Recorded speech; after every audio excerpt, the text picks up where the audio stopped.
I just didn't think you'd still be up, she said. That's what came out of her mouth the second she walked in through the door at 6:41 a.m., heels in her hand, hair tied with what looked like someone else's shoelace, and not even pretending to look guilty. I was sitting on the floor.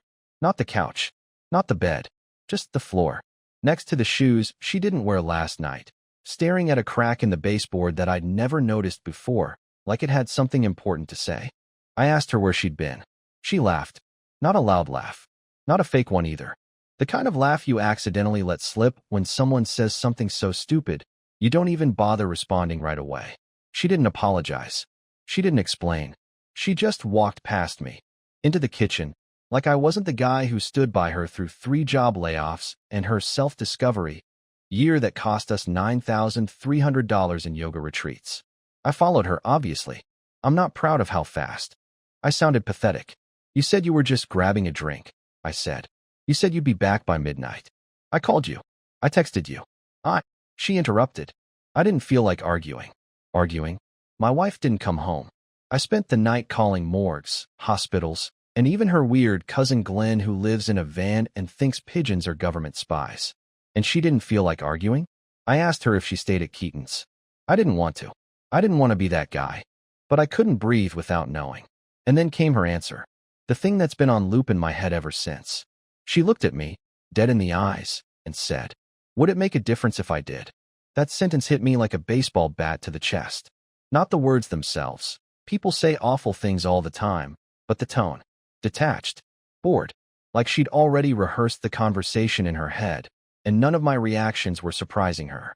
She didn't deny anything. Didn't offer a name. Didn't pretend to regret. She just sipped from a half-empty glass of water that had been sitting on the counter since yesterday morning and waited for me to. I don't know. Explode? Cry? Leave? I didn't do any of those things.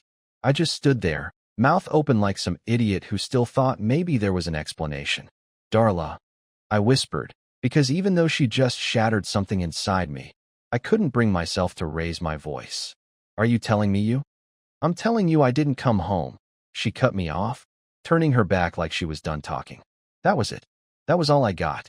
I followed her down the hallway, not because I had anything new to say, but because I couldn't stand the idea of her walking away from me that easily. I kept thinking, what does she expect me to do? Just accept it? Pretend like she didn't stay the night somewhere else without so much as a single message? I asked again, more desperate this time. Was it Keaton? And she stopped. That's when I knew. She didn't have to say yes. She didn't flinch. Just stood there with her back still to me. You like feeling like the victim, don't you? She finally said, still not turning around. That one nearly knocked me over. Because, maybe she's right. Maybe I do hang on to pain longer than I should. Maybe I do replay things too much in my head. But even if that's true, does it make me wrong here? I asked her one last time, what happened last night? She turned, finally, and looked at me with this face I didn't recognize anymore. So cold and calm, like I was just another thing she had to deal with today. I had fun, she said flatly. It was a party. That's what people do. They have fun. You should try it sometime. And just like that, she walked past me again, as if the marriage we built together over 8 years had been downgraded to an inconvenient subscription she forgot to cancel. I didn't stop her this time. I just stood there, in the hallway we painted together last summer, thinking about the fact that I knew exactly what shampoo she used, what her favorite tea brand was, and how she always turned the AC to exactly 72. But somehow, I didn't know who she was anymore. And I couldn't stop wondering, was this the first time? Or just the first time she didn't care if I found out? The rest of that morning was a blur. I remember sitting at the kitchen table, watching her eat a bowl of cereal like nothing had happened. Like she hadn't just come home at sunrise and tossed a live grenade into the middle of our marriage. She was humming, while scrolling through her phone, pausing every so often to chuckle at something, probably a meme or some mindless video. Meanwhile, my heart was trying to claw its way out of my chest.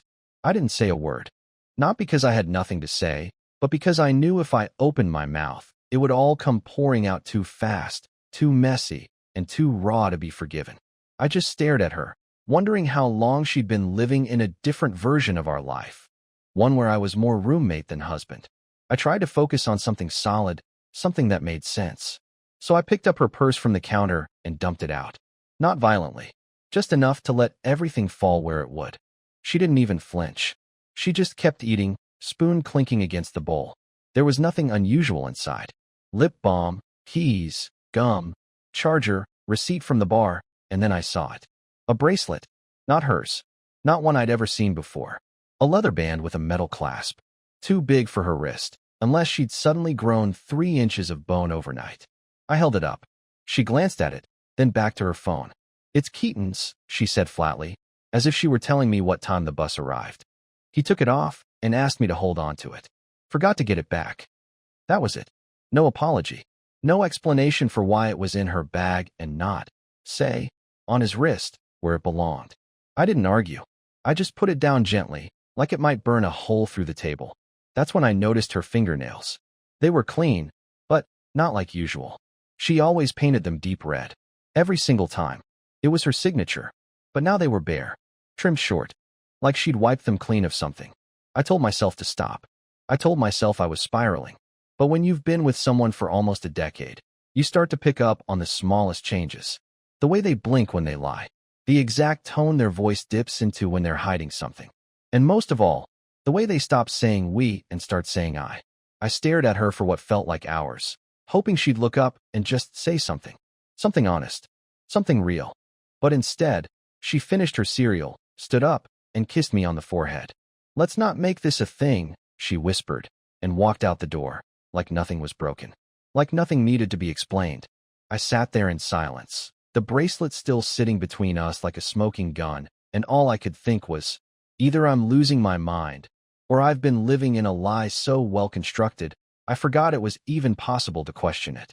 I've always believed that when you start searching for proof, you've already lost something bigger. Trust, peace, sanity, maybe even yourself.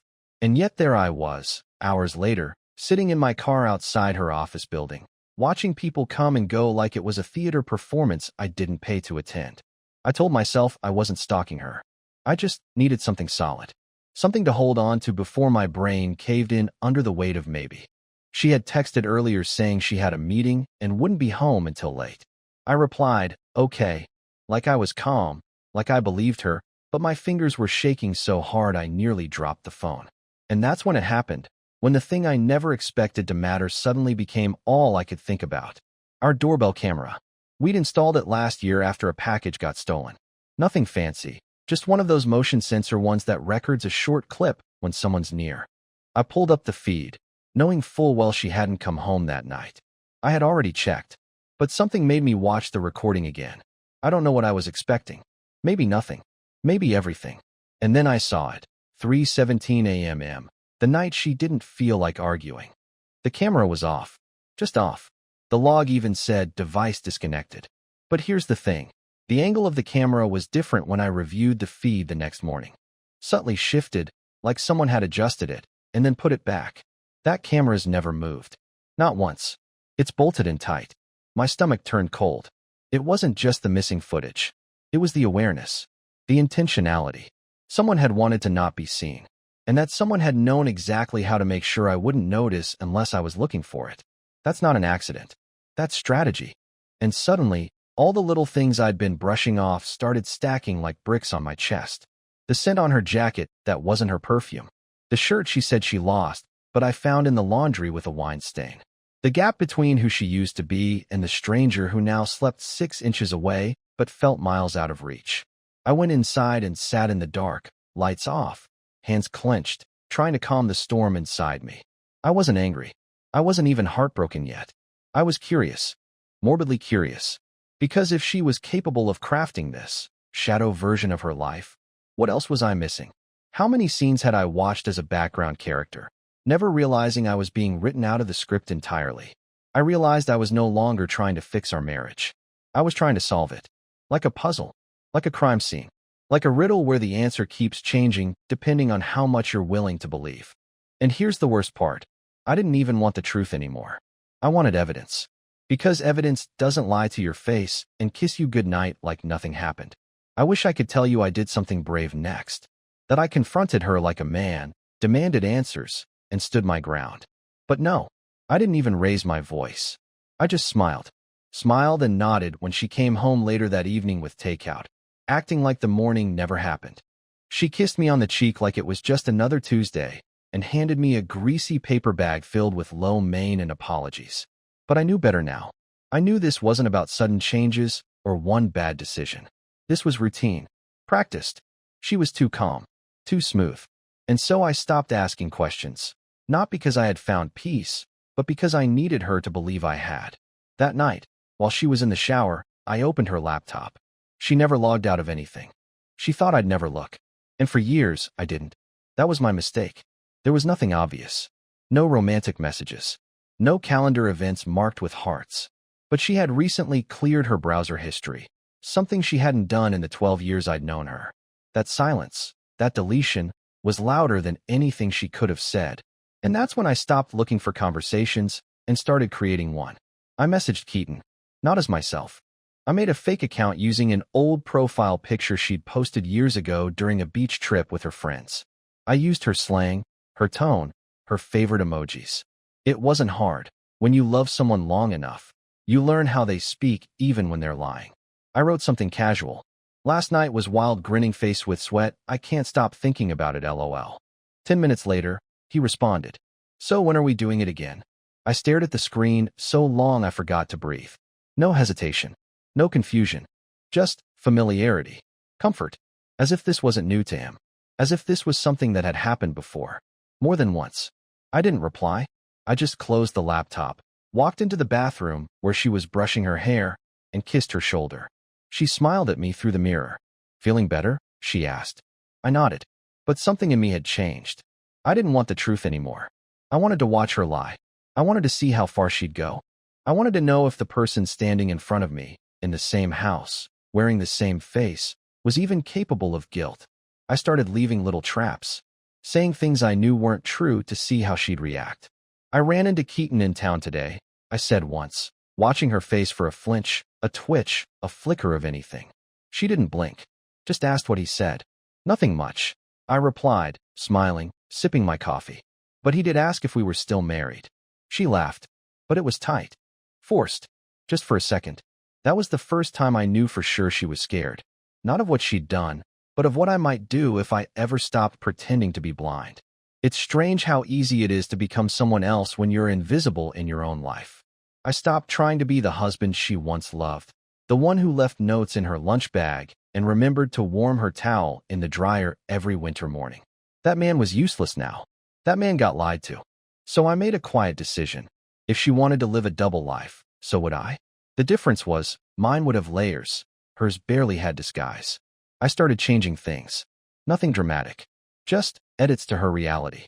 I swapped her car keys for a duplicate set I'd made back when we first got engaged, and I was still nervous she'd lock herself out. I replaced the keychain with one that looked the same, but mine had a tracker inside. A tiny one. Bought it off a tech forum where the guys talk in acronyms and code like it's a secret language. I never meant to use it. Until now. The first night I used it, she said she was working late. She even left her laptop open on the kitchen counter, as if to say, see? No secrets. But the tracker pinged at an address I didn't recognize. Not the office. Not anywhere near it. An apartment building downtown, top floor. Expensive. Out of place for a guy like Keaton, but maybe not if he wasn't living alone. I didn't go there. Not that night. I sat in the car 5 blocks away, watching the building through binoculars I hadn't used since I thought I liked birdwatching. I waited for 3 hours. Saw nothing. Thought maybe I was wrong. Maybe she really was working and the signal had glitched. But then I saw her. 11:12 p.m. She walked out the side entrance in a different jacket than the one she left in. Hair down now. Smiling at nothing. No phone in her hand. Just happy. I didn't cry. I didn't shake. I just wrote it down. Time, place, behavior. I don't even know why. Maybe I thought if I made it feel like research, it would hurt less. The next morning, I asked how work was. She said exhausting. I offered to rub her back.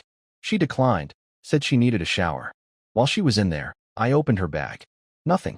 No receipt, no charger, no lipstick smudged with the wrong scent. She was getting better at this. Cleaner. But so was I. I started changing my routines. I woke up earlier. Cleaned more. Cooked breakfast. Things she used to complain I never did. I wanted her to get comfortable again, to think I had turned some emotional corner and let the past go. I told her I forgave her, even though she never admitted anything. She said thank you, hugged me like she meant it. But I saw it, her eyes flicking to the clock behind me. Always checking time now, always measuring it. So I gave her more of it. I told her she could take a weekend trip with her friends, unwind a bit. She said that sounded amazing. She hadn't even packed before I already had the address from the tracker logged. Not her friend's place. Not even close. I wasn't angry anymore. I was curious. Because now I wasn't watching her for answers. I was watching her for patterns. I had stopped being her husband. I had become her historian. A collector of inconsistencies. A silent witness to the unraveling of a woman who didn't realize the stage she was standing on had no curtains left to hide behind. And the more she smiled, the more certain I became that I wasn't the only one pretending anymore. It happened on a Wednesday. The kind of day you never expect to mean anything. Rain on the windows, groceries on the counter, an overcast sky that made the whole house feel like it had a weight on its chest. I was folding towels in the hallway when I heard her laugh from the kitchen. One of those high, breathy giggles she used to reserve for me back when I meant something more than a tax status and a name on the lease. She was on the phone, walking back and forth in socks, twirling the charger cord in her fingers. I wasn't trying to eavesdrop. I didn't need to. She was just loud enough. No, she said, laughing again. He still thinks I was at Maddie's lake house. I told you, he doesn't even ask anymore. My fingers froze on the bath towel. I couldn't move, couldn't blink, couldn't even feel the fabric I was holding. I knew I should have stayed quiet, waited until she left the room, kept playing my part in the slow chess game we were both pretending wasn't happening. But something inside me cracked, just a hairline fracture, and I made a sound, just a breath, sharp and accidental. She turned fast. Her eyes met mine, and for the first time since this all began, she actually looked scared. Not startled, not caught off guard. Scared. Her lips parted like she might say something, but nothing came. Just silence. The kind that grows teeth. She hung up without saying goodbye, set the phone down with too much care, and said, "How long have you been standing there?" Her voice was calm, but her hands gave her away. She clenched them once, then slipped them into her robe pockets. I stared at her. Long enough, I said. She didn't speak. She didn't reach for me. Didn't offer some weak story or pretend she was talking about something else. She just nodded, like she was accepting something inevitable. I thought maybe she'd confess. Maybe the wall would finally fall. But no, she said something I didn't expect. "So what now?